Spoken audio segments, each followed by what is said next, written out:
Tonight on Country Squire Radio, we're doing a pipe smoking 101 all about cake. Plus a pipe question on all-day smoking. Quick fire questions, your feedback, and more on tonight's Country Squire Radio.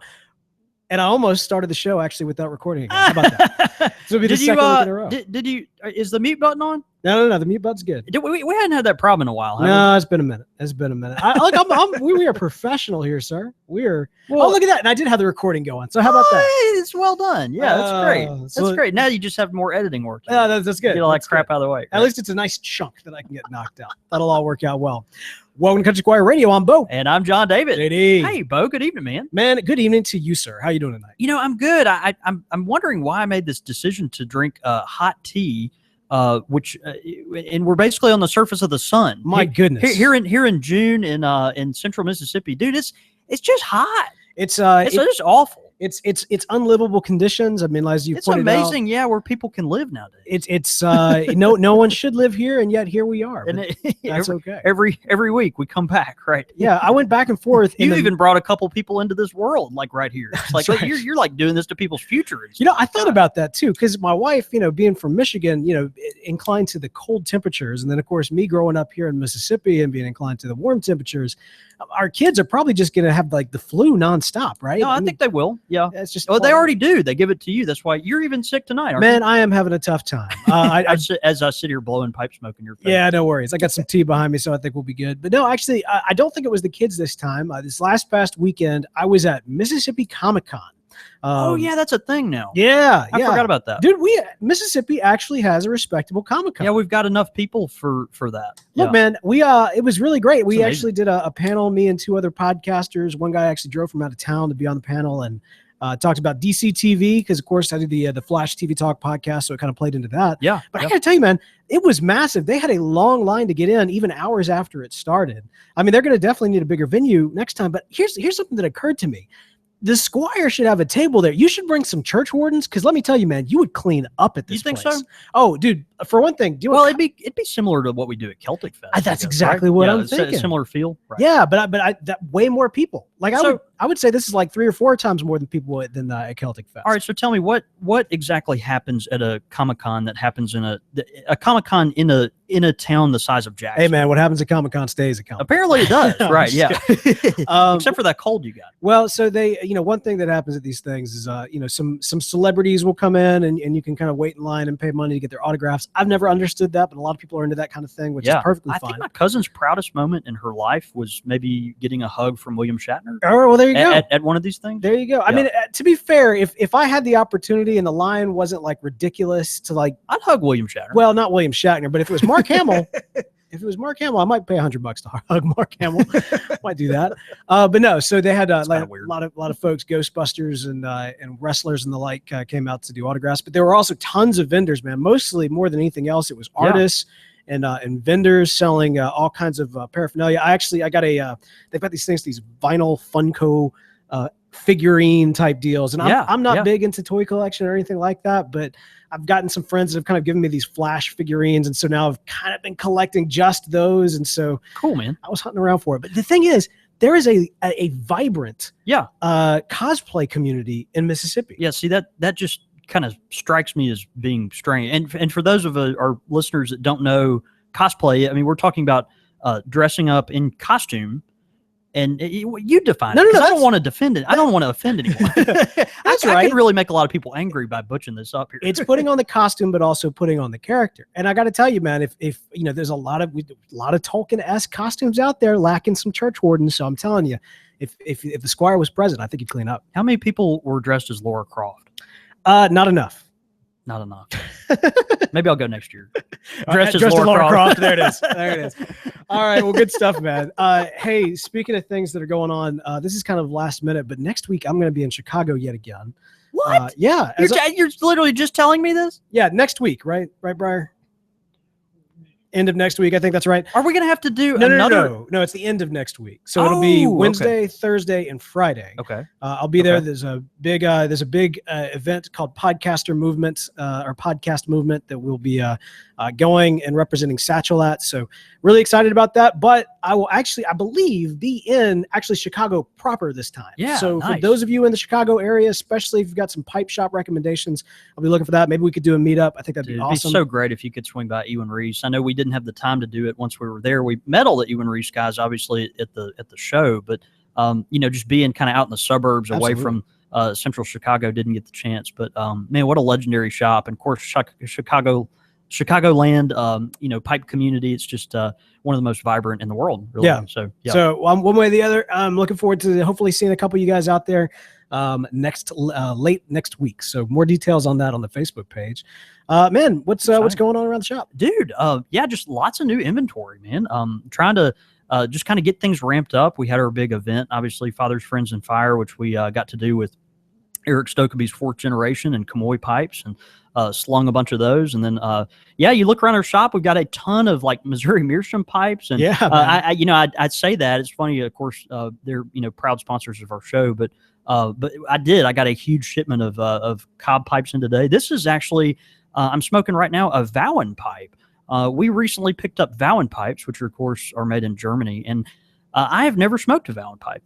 I literally just lit up this pipe for the first time ever. Man, 30 seconds ago, or however long ago we started this podcast. And so far so good, dude. So far so good. Yeah, this is it's shiny. Yeah, it's real shiny. It's a shape 1237, so it's kind of just a nice chunky apple. You might even, some companies might even call that an author or something.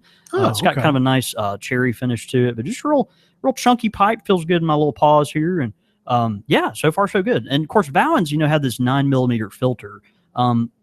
And I've actually never smoked a 9mm filter pipe before. Oh, wow. I would take this apart and show it to you, Bo, but my pipe is lit now. I know that's the cardinal sin. It's right? heresy. Yeah. I don't let myself do that. All right, fair enough. Yeah, well, good. Even for you. Well, by the end of the show, maybe you'll have a better report even about how it's smoked. Yeah, I hope so. So far so good. Well, good stuff, man. Well, hey, we got a great topic that we're talking about. From time to time, we like to do what we call our pipe smoking 101. It's a topic. We take topics, take questions occasionally, really geared towards the beginner pipe smokers. But what we find is that a lot of people, even if you're not a beginner, you might be able to glean a little bit of wisdom or thoughts that you hadn't. Or contribute. I mean, that's the big thing as well. We love after we post out the Pipe Smoking 101s to get feedback from those of you who've been in it for quite some time. But the specific topic that we're covering tonight is all about cake. Let them eat cake. Chocolate, vanilla, ice cream. Wait, no, not that. Or carbon. All right. Gross. Yeah, man. Cake obviously is something that we get a lot of questions about. We've done some shows that have just generally talked about cake and maintaining the bowl of your pipe and all this kind of stuff in the past. But we wanted to go a little deeper in this. We're talking about a regular problem that our listeners and customers have too about their pipe, and that's protecting from a burnout, smoking too hot, right? And I think this just really dovetails nicely in with those topics because obviously you're smoking your pipe and you're thinking, man, that bowl is getting really hot, and am I doing something wrong there, or is there something I could do better to kind of protect my investment and also make the experience more pleasurable, So building a cake is a real big part of that. And so we thought we'd devote a little time to that this evening. So just bare minimum definition. When you say cake, you're obviously not talking about chocolate. You're talking about carbon. That would be a very interesting way to build a cake in your pipe with chocolate. With, chocolate cake. Yeah, that'd be amazing. We ought to try that. Yeah, no, it's definitely not. So let's talk about the purpose of cake a little bit. Obviously, we are talking about the carbon that is built up on the side of the bowl, and a lot of folks they understand that it's a thing, but don't necessarily understand kind of the why or the so what type thing about it, and that's what we want to talk about a little bit tonight. But you've got a couple of main reasons for building cake in your pipe, and number one, obviously the first and most important reason is to protect the bowl of your pipe from the heat. Okay, so you're basically building this carbon layer on the inside of your pipe, and the main reason there is to form this kind of protective barrier around the bowl of your pipe just to protect this briar. Even though briar is such a great wood for smoking, it's still a piece of wood that you're regularly setting on fire in order to enjoy that. So it's definitely working for you. You want to take this briar and treat it as well as you can, and give it a nice covering. So yeah, that cake, when you're building it on the inside of the bowl, it's protecting it.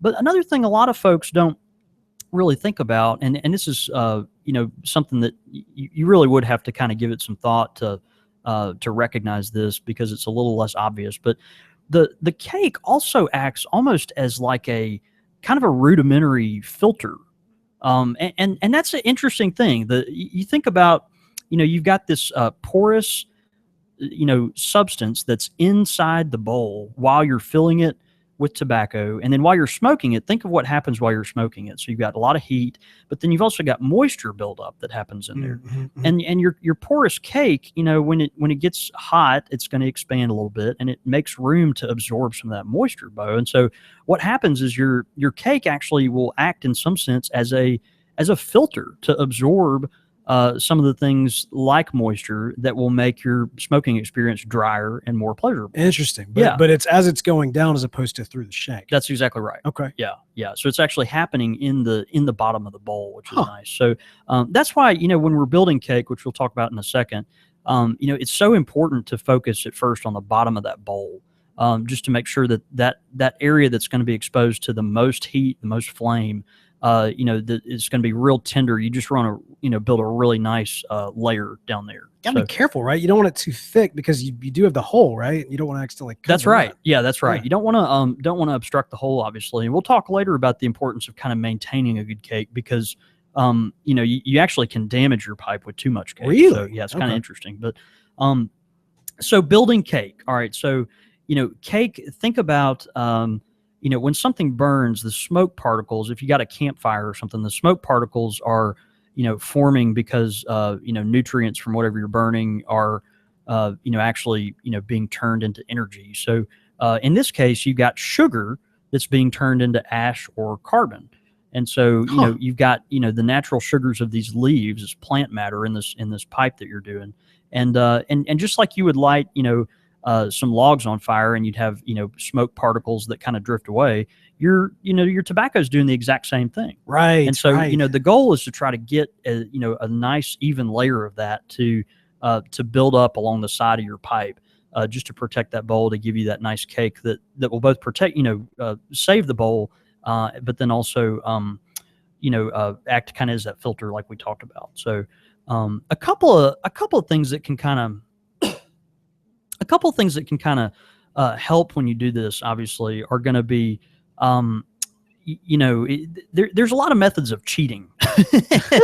You think like, well, how hard could this be? And well, some people have made it really complicated, but by making it complicated, their goal is to, make it more consistent, so that you always know that you're going to have a really good cake, rather than, just, kind of piecemealing at a time. Maybe you've had a lot of trouble building cake in the past, and just don't want to have to fool with it again. But so just some ideas that are floating around out there. A lot of our listeners probably already know some of these things, but the most popular one, of course, is you take just a little bit of natural honey on the tip of your maybe pinky finger or something. You just kind of smear it on the inside. Doesn't take much at all, but then you'll after you do that, you'll fill the bowl with tobacco, obviously, and then burn it all the way to the bottom.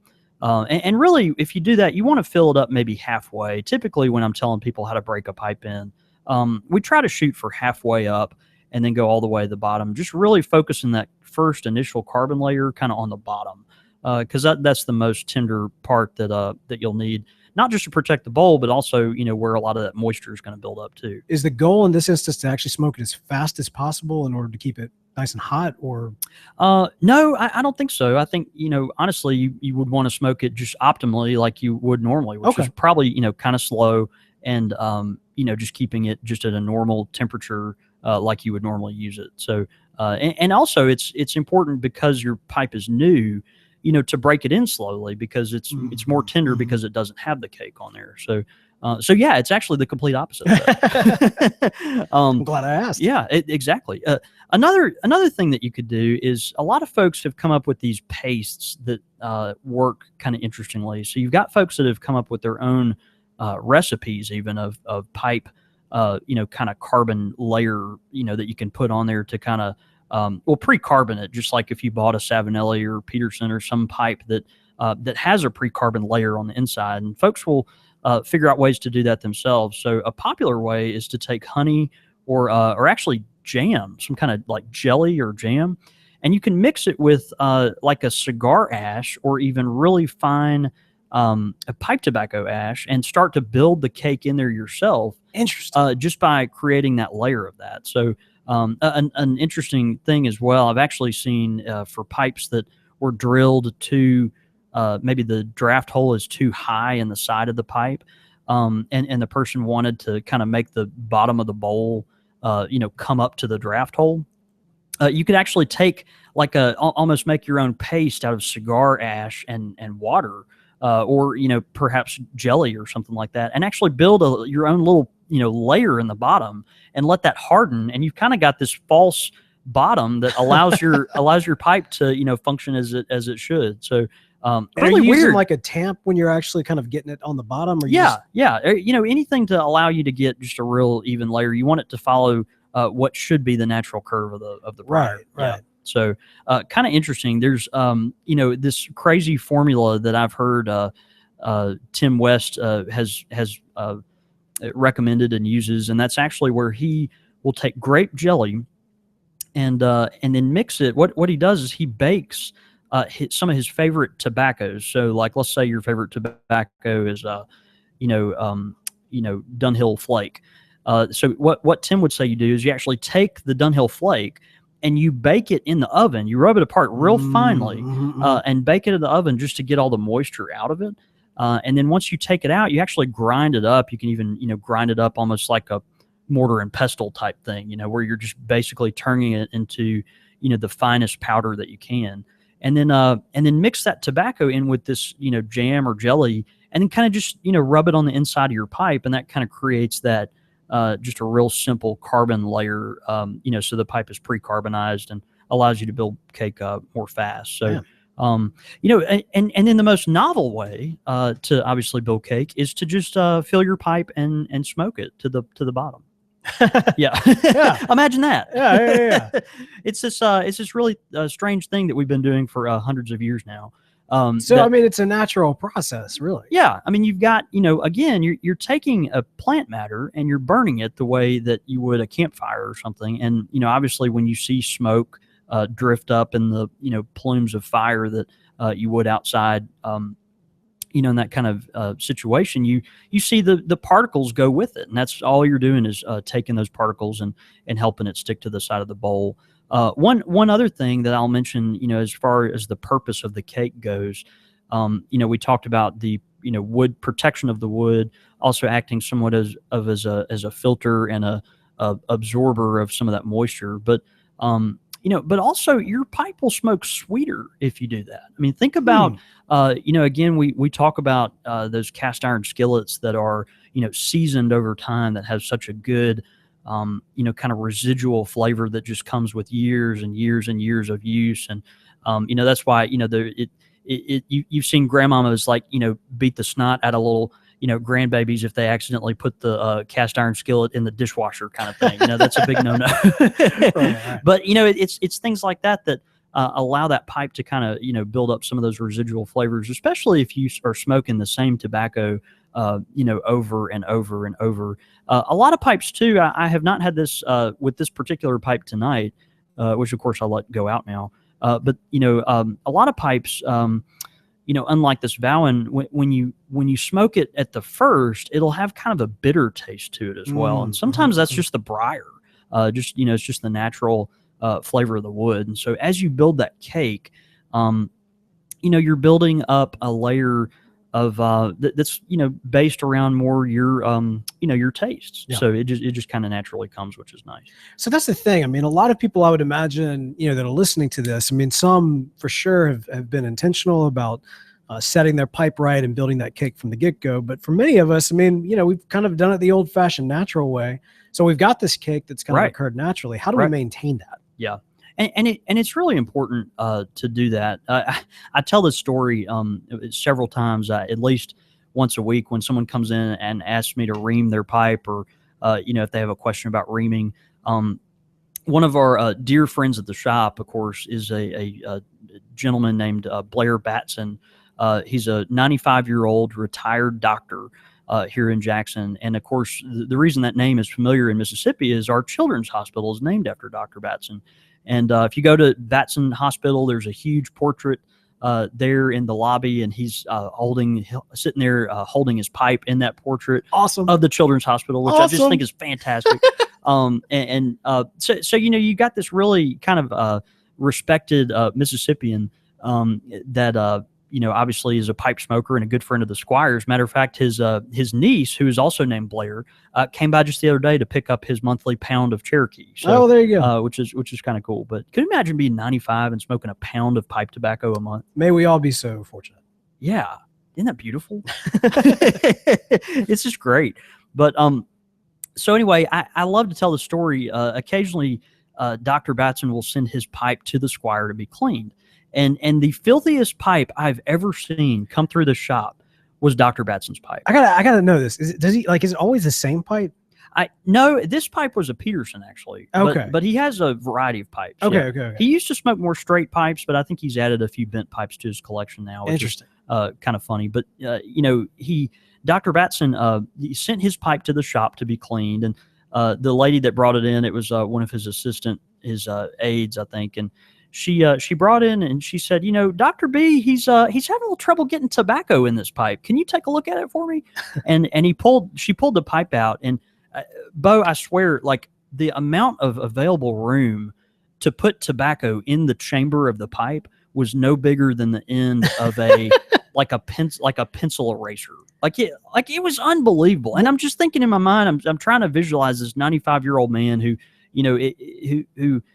probably doesn't have the coordination that he had once. Trying to get little leaves of tobacco into this pipe bowl, and even calling it a pipe bowl is very, it's just not right. It was more like, imagine it's like a pipe hole. Yeah, a pipe hole with like this volcano peak that just kind of comes up to the top, and it's like, what the heck do you do with this?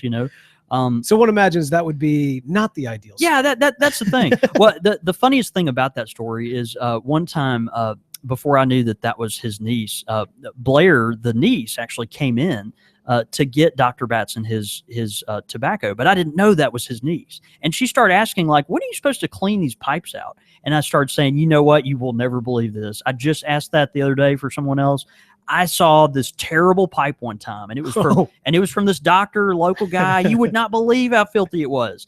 And I just went on and on about how nasty this pipe was. And she was like, yeah, that's my uncle. I'm asking for him. Oh. And I was like, facepalm. Here's a free pound of Cherokee. But great. Yeah, it's one of those things. Like you really do need to be careful. The reason it's important to keep your cake at a certain width, and typically folks will say like anywhere between a dime and a nickel in width.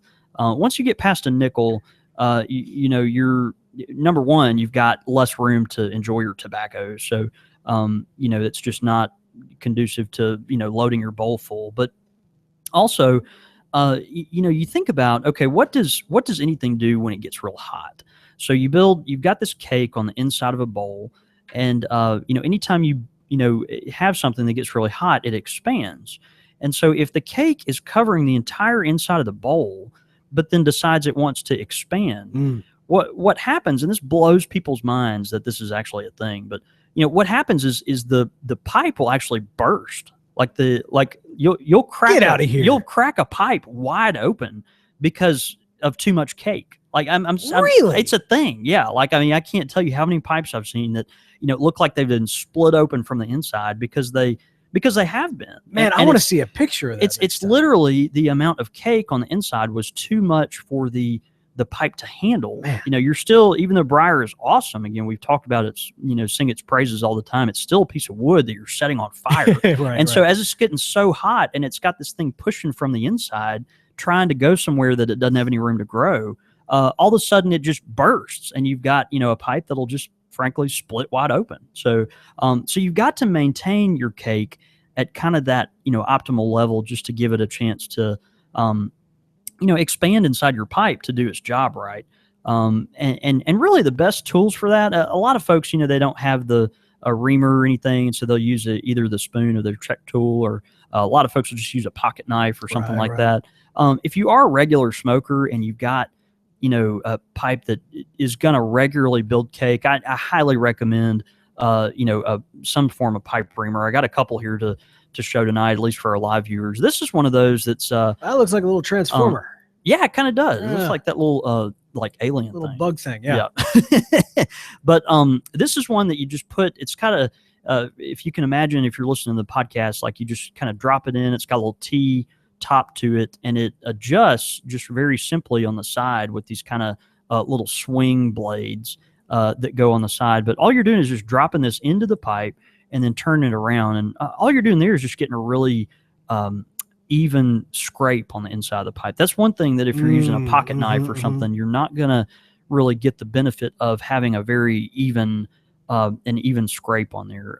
A lot of folks in place of this will try to find a drill bit and actually just, maybe not attached to a drill. Ooh, that sounds dangerous. Well, maybe not attached to a drill, but just an actual bit that's as large as they want their cake to be. Interesting. Okay. And then they'll just drop that in there and just physically with their hand twist the drill bit around, to kind of get some of that out. So that just sounds. Well, again, you got to be careful. Would I do this on my Dunhill from 1958? Right. Probably not. But what I would use on that would be probably the senior pipe reamer. And people are always like, man, I got to get one of those. So now I don't know what this is because I don't watch this show, but I believe that those of you familiar with a sun screwdriver, that's what John David just picked up. I have heard people refer to it as kind of the hilt end of the lightsaber. One of those things. It looks like something that you could be harmed with. Oh yeah, yeah. You kill a man with that right there. Yeah. A senior pipe reamer. These are imagine if you're listening to the show, you've got a large kind of rod that you insert down into your pipe, and when you twist the end of it, it kind of has this claw feature that will expand and contract based on you twisting this little pin thing that goes up and down with it. So these claws kind of expand and contract. And so you can get the exact, right diameter of the reamer that you want it to be. I mean, that almost looks industrial.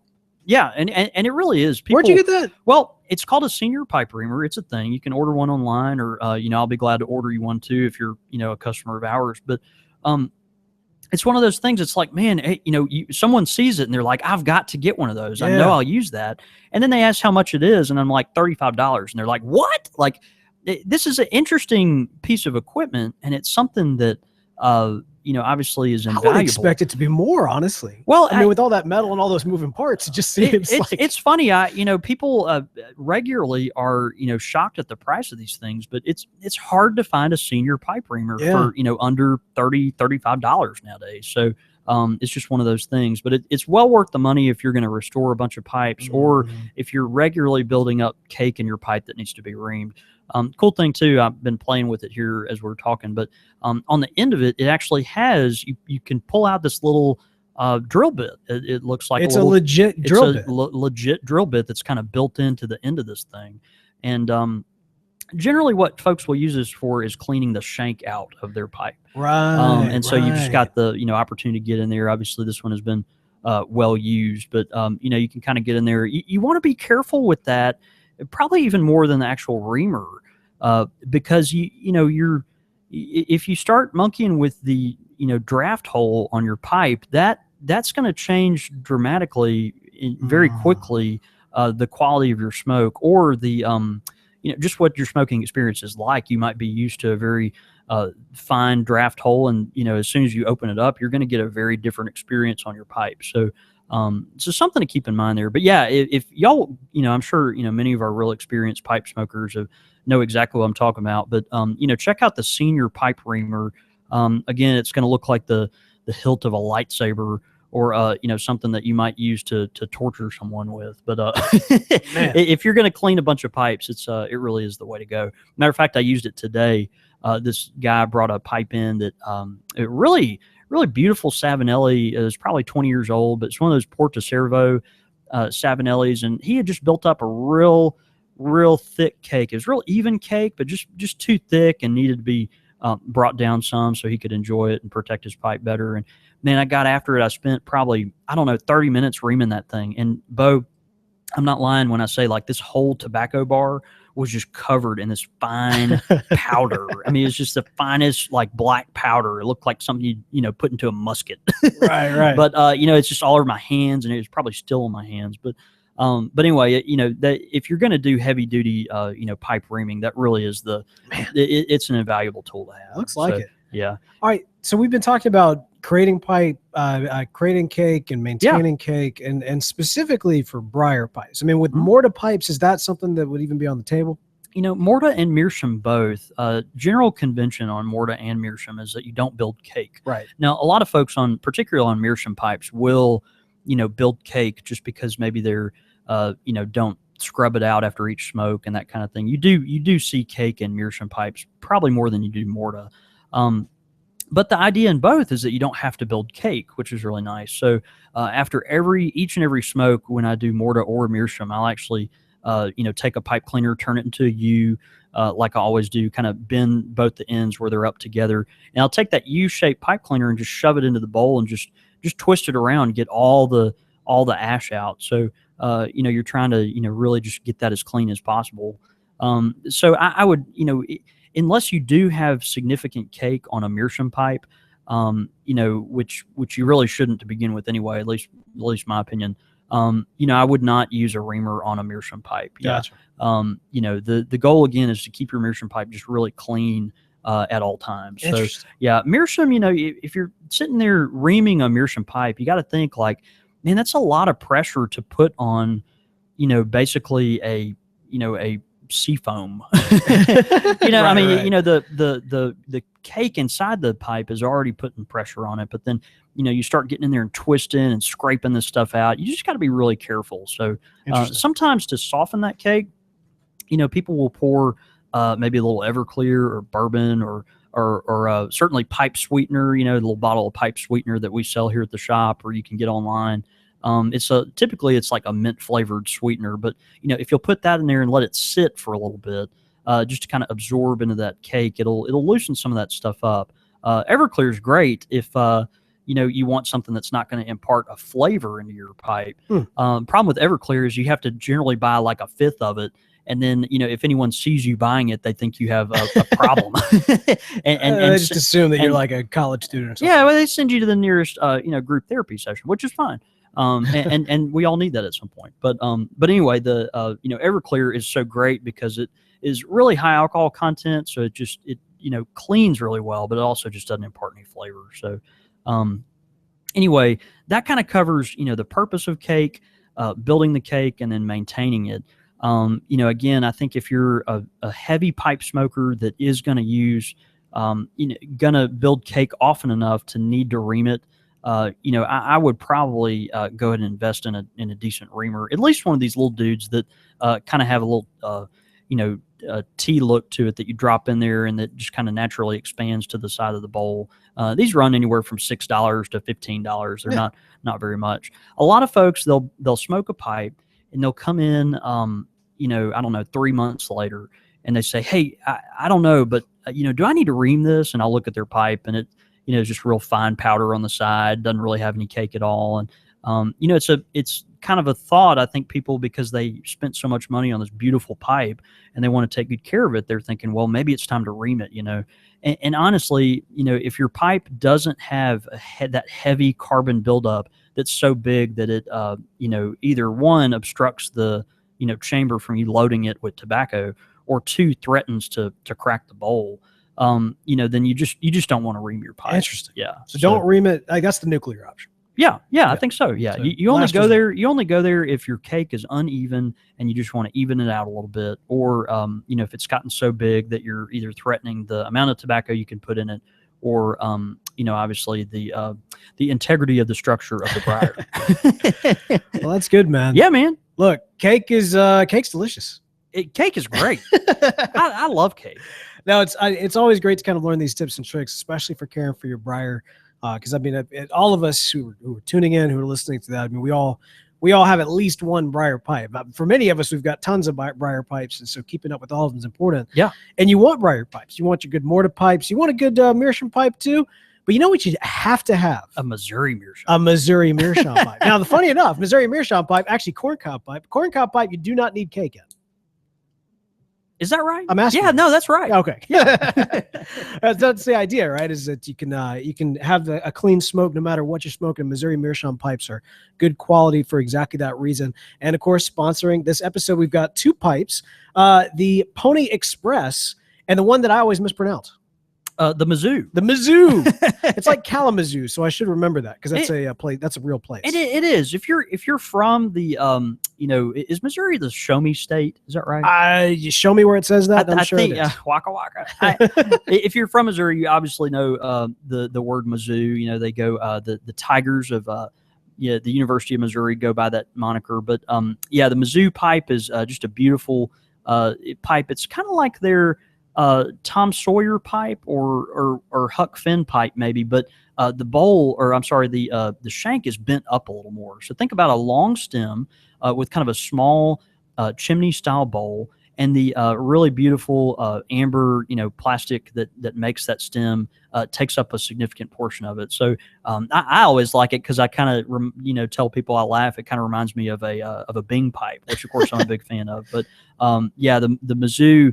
Just a beautiful pipe, and obviously one that you could add to your collection to have a good everyday smoke. Yeah, man. The Pony Express on the flip side has kind of a straight shank all the way through, kind of a long shank to it as well, with just a little bit of a bit. I'd call it like a Lavat, Lavat, something where you've got that longer shank, but then the bit at the very end is just a real nice small saddle. And of course, these are super compact pipes that you can just tuck away and carry with you wherever. See, the lovely thing about both of us trying to describe these pipes is that you use the actual terms, and for like all the newbies, they're like, "What's a Lavat? Oh, really long. Okay, got it." I'm like the translator for those that don't know what they're talking about.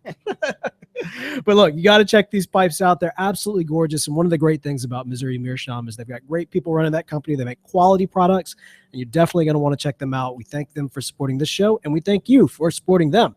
Yes, sir. All right, quick fight. Nope. Fooled ya, dummy. Pipe question of the week this week is written in by Alex McCaslin. Alex says, "Hey, Bo and JD, I just wanted to thank you guys for putting out a great show every week. I've been smoking a pipe for about 2 or 3 years on and off, and I discovered you all sometime last year and have enjoyed it ever since. My question is on the idea of quote unquote all day smoke tobacco. I hear this talked about a lot on various forums. Shout out to our pipe tobacco," he says. Yeah, that's Reddit, right? Reddit. Oh yeah, Reddit, yeah. The Reddit group. And was curious to hear you guys' opinion on what makes good all day smoke. And what some of your favorite all day smokes are. Thanks again for putting together such an incredible podcast, Alex. Yeah, great question. And you're going to get. You ask this to 10 different people, they're going to give you 10 different answers, right? So the reason, for instance, at the Country Squire, we have a blend.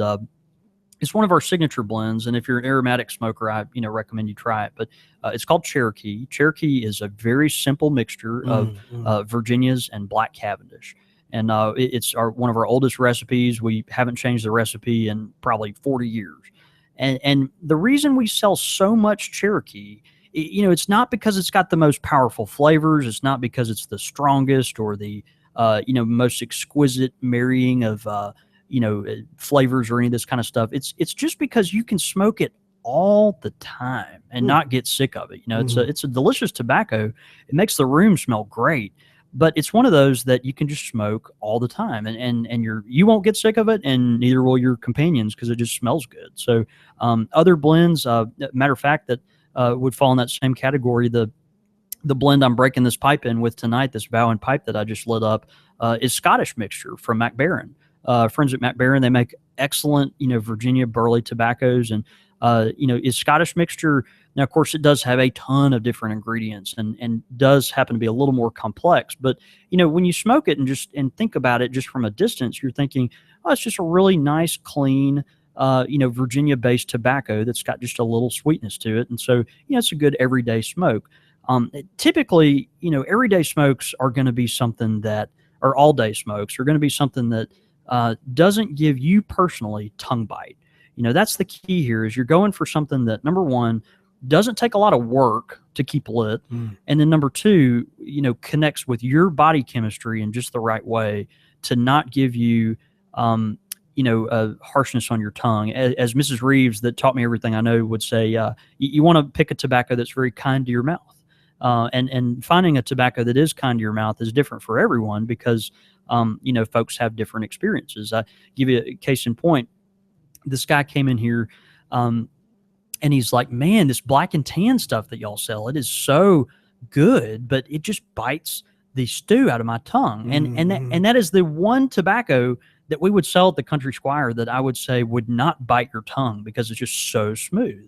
It's so incredibly simple and mellow, but for whatever reason, his chemistry, it does not connect with him. So it's funny. I let him try several different things, and he wound up trying out Baker Street. And Baker Street, of course, lots of Virginia, Latakia and Perique. And obviously, when you think of Latakia and Perique, you think of strong flavors, but those are typically cool burning smokes. And so, he tried this, and it's like, that's my new everyday smoke. That's what it is for me. He wanted something that, would just connect with his own palate. And so you do kind of have to hunt around for that. Other ones you might, pay attention to as far as that goes.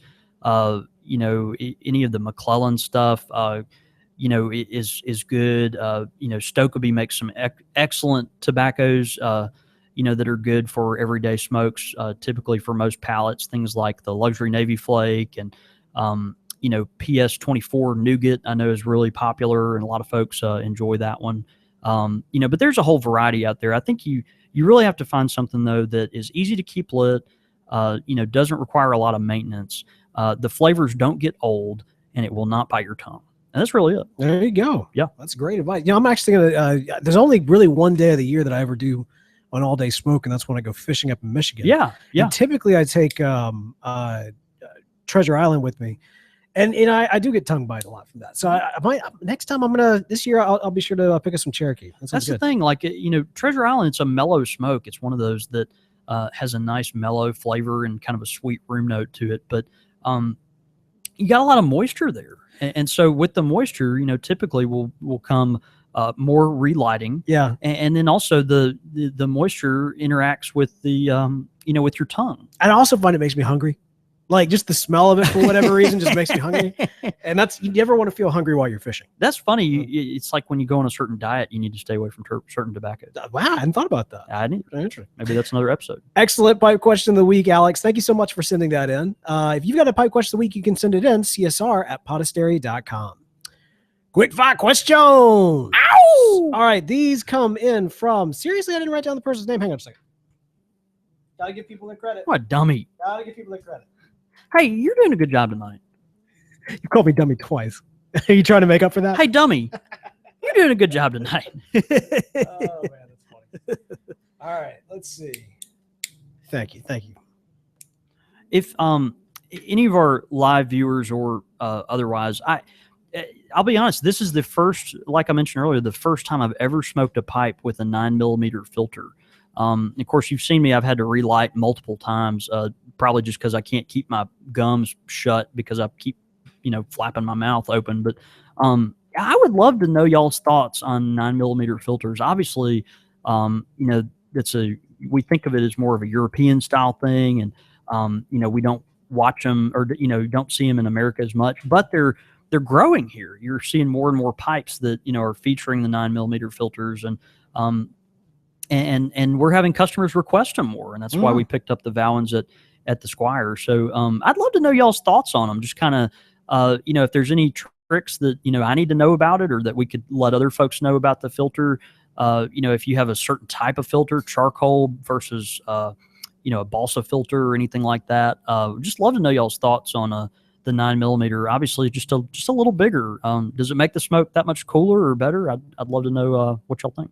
All right. Yep. Quick fire questions this week come in from Eric Rolf Franson, like Rolf, like the dog, like the Muppet.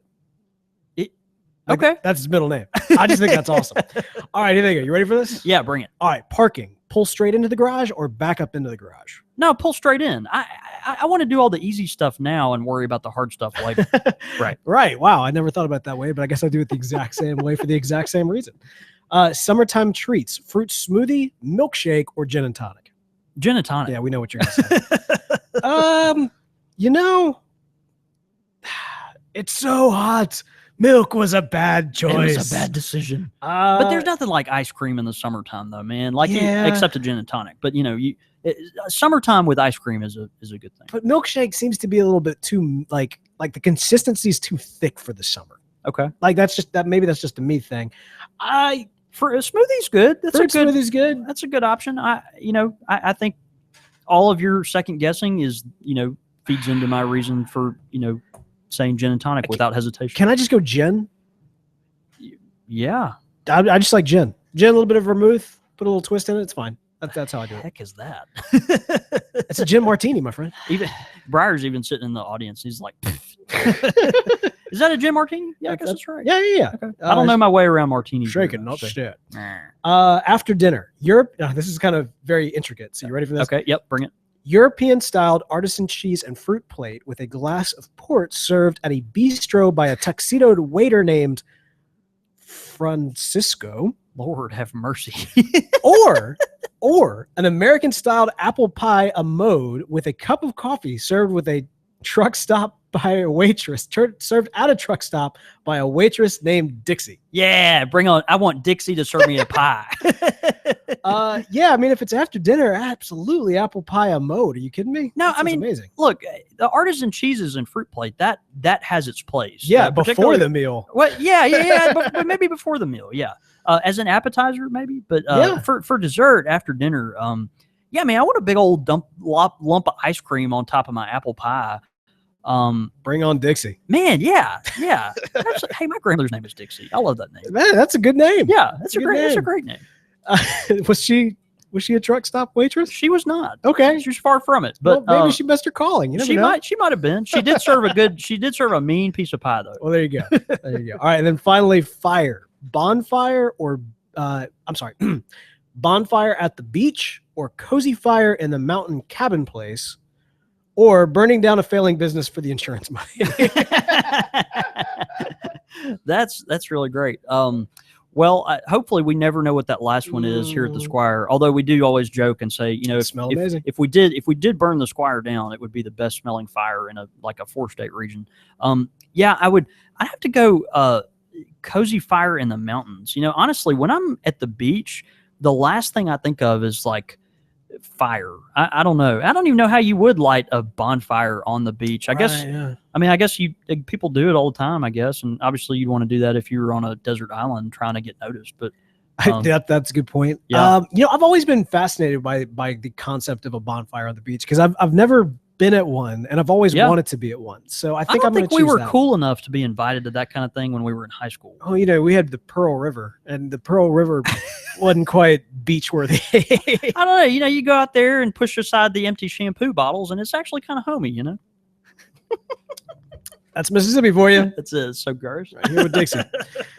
All right, there you go. Quick fire questions from Eric. Man, thank you so much. Those were epic. Well done. Those were great. Yeah. Well done. Well, we really appreciate Very it. Specific. And if you've got quick fire questions for us, they can be specific as well. Send them in csr@podastery.com. Man, before we jump into some listener feedback this week, we want to talk to you about our final sponsor for this episode, thispipelife.com. Man, that's right. Now, you and I were talking right beforehand about thispipelife.com, an online community. It's this wonderful, obviously, visual experience, but it's also about community as well. And we were talking about this week, jumping online, getting in the forums a little bit, maybe even setting up a Ask Bo and John David kind of type of deal. That's terrifying, though. Is it? Well, I mean, like, yeah, because this Pipe Life, the folks on there, of course, if you haven't been on there, you'll recognize kind of the format quickly. You've got just folks from all over the country that are super into our hobby, which is pipes, tobaccos, pipe, things we've talked about tonight, like maintaining your pipe, different blend recommendations, and all this kind of stuff. But I think as soon as you introduce lowbrow stuff like us, oh, come on, I don't know. I mean, the people on this Pipe Life, they're sophisticated, young. Folks that are interested in, furthering our beautiful hobby. We're Well, wait, yeah. Do we fit into any of those? It's online. We have beards, right? We'll make aliases. That's what we'll do. We'll make aliases on thispipelife.com. That's right. Be like, hey, I hear those guys from Country Squire Radio are way more sophisticated than people realize. They really sound cool, right? Yeah. Go check them out. The single one should go be friends with John David, right? It's a great opportunity, though, if you are on this Pipe Life. Register, get on there, get active in the forums, and plug in all your, it's integrated with social media and things of that nature. So you can really, bring your full experience into that community. And just think like, all the forums and stuff that are online, but really geared towards folks that, are savvy with today's technology, love, modern culture and really want to push the pipe forward, as a device of enjoyment. Yep. Thispipelife.com. That's it. All right. We got some great listener feedback in. This first one's a tweet that I have to draw your attention to because I was talking to you about it before the show and you said you missed this. This is from Greg Bolin on Twitter. Yeah, there's a reason I missed it. Who made his unfortunate pipe pilgrimage at 2:30 a.m. one morning. Did you see this picture I've got? No. Oh, he's so sad. Yeah, he's standing outside of the shop at 2:30 a.m. Of course, all the lights are out. It's dark outside. That's fantastic. Apparently, he was passing through at the time, and so decided to making a pipe your pipe pilgrimage to the Country Squire at 2:30 a.m. Yeah, I will definitely not be here, but you're welcome to take photos in front of our shop. And it looks like he even pulled his car up to turn the headlights onto the front of the shop. Yeah, that's where that light's so he could get a good background, photo. Yeah, it was, that was awesome, dude. Thanks for taking the time. You obviously didn't have to do that. Pulling through Jackson, Mississippi in the middle of the night, taking the time to come take a photo in front of our shop. So if you're ever this side of the Mississippi or whatever, during business hours, we'd love to meet you. Exactly. Oh man, that's great. All right. Next up on iTunes, we got an iTunes review from Dr. Funky. And by the way, Dr. Funky not only wrote an iTunes review, but included in that a quote. Would you read actually both of those? Oh, nice. Is the second one the quote? No.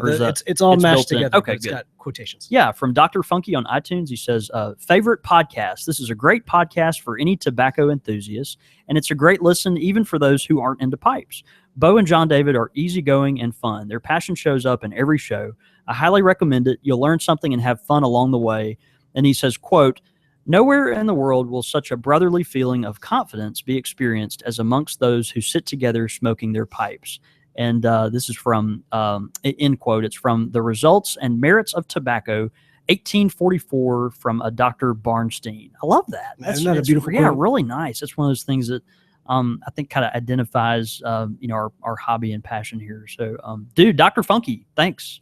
What a great quote too. Because even imagine, theoretically, the most just intense arguments transpiring between people. I think that we had one of those this afternoon, actually. Well, theoretically, you and I were trying to ignore. Theoretically is what I was proposing here, but theoretically, my point is if things start getting heated, isn't it so much better to be heated over a pipe? Could you imagine such conversation to transpire over beer? Well, or over I don't know what milk. It's too hot for milk. It's too hot for milk. Was a bad choice. And I have seen this before, right? I have seen this before. So people will be in the shop, and obviously something will come up like religion or politics or whatever it might be, economics, and they're bickering back and forth at each other. But then there's always that lull in the conversation where someone's they're making a point and they're angry, but then they'll ask the person they're arguing with, like, hey, can I borrow your tamper? Like, right. or hey, my light went out like while I was defending my argument. Can you pass me the box of matches? Right. So, and then you gotta relight your pipe. It gives you a second to think about what you're saying. Yeah, the adult pacifier comes out. So I think there's a thing of beauty when you pull the pipe into the equation. Man, finally we got a email that was sent in from John Patrick Wolf. He said, I started listening to you guys on Monday on my way to carpentry school, and I must say I've listened to about 20 plus shows since. I listen to it while I do my work during my long drive from work. Thank you so much for what you guys are doing for the pipe community and making my day so much better. I can't wait to order some tobacco from y'all. We like that. And sharing the radio show with all of my fellow pipe smokers. We like that too. I'm even considering getting a Twitter account just so I can live tweet at your show. Thank you, my fellow gentlemen of the Briar. Well, John, man, we really appreciate that feedback. Dude, yeah, please do. That's wonderful. Get you a Twitter account, baby. Do you do it? Not only can you live tweet during the show, but even if you just listen to the podcast, if you're using the Satchel podcast player, then you can also tweet us directly with the little tweet button that's built right into the player. So we love getting that kind of feedback from you guys as you're kind of listening to the show and, and wanting tips. And, tonight's topic in particular, one that's kind of a pipe smoking 101, man, we'd love to get feedback from you guys, especially some of you, you folks who have been smoking a pipe for quite some time. If you've got opinions on building cake, best practices, head to Facebook, head to Twitter, share those out. We'll reshare them and really kind of help the newbies kind of be brought up a little bit. We say newbie out of love, by the way. No, absolutely. No disrespect. Hey, speaking of Twitter, a couple of folks just tweeting in. We've got, obviously Kilted Pipe Guys showing us he's got his MacBook out with some Dr. Pepper, and he's working the late night shift, taking time to relax with yours truly here, so which is fun. And then also at Cigar Man Smokes at Pipe Master on Twitter, he says, is Esoterica out of business or is it just very limited? Yeah, it's just very limited. If you can find a can of Esoterica, you just take a picture and savor it, and then put it on eBay and sell it for 5 times what it's worth, right? But they are very much in business. They just have a very limited production. So every time the stuff comes out, it's insane. Yeah, well, we really appreciate you guys tweeting in, joining us for the live show here, those who were able. And hey, if you'd like to join us for a live show, we do this every single Monday night at 6:30 p.m. Central. That's 4:30 Pacific, 7:30 Eastern. Now, next Monday is actually the 4th of July. So the people want to know. That's right. All right, will the store be open on 4th of July? The store will not be open on the 4th of July. Will we be podcasting? But we will be podcasting. All right, there you go. So we'll still be broadcasting and podcasting for you next Monday. So be there. That's right. Enjoy a little Country Squire radio with right before you enjoy your fireworks. Yeah. Get the barbecue going. Get the family all pulled around. We'll who knows? It sounds awesome. I'm getting hungry all of a sudden. I know, me too, right? We should maybe can we do like a Squire Select barbecue pairing? Oh my gosh. Yeah. What if we did a Squire Select barbecue pairing with what if we went, no. We went to the Pig and Pint and we got like some pulled pork, some brisket, and like all of this stuff. And then we paired it up. All right, you're saying you're just looking for an excuse to drink beer, eat ribs, and have and talk about pies and pipe tobacco and have a pipe.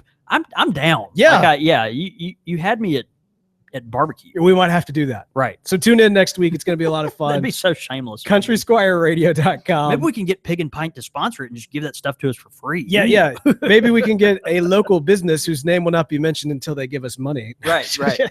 Free food. That's more important. So y'all keep up with us throughout the week. Facebook.com/CountrySquireRadio. You can follow us on Twitter at Squire Radio, or individually. You can follow me at The Real Bo York. I'm at John David Cole, or you can get us at the shop at _Country Squire. And of course, all that contact information and more can be found at CountrySquireRadio.com.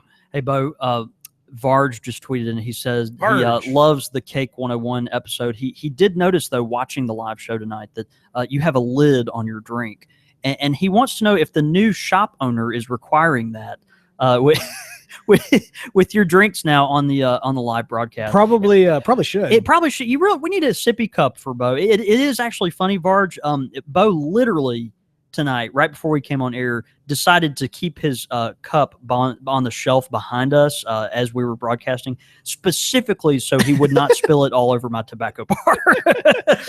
and that was very thoughtful, Bo. So far, so yeah, no, right, yeah. This time you're cleaning it up. All right, guys.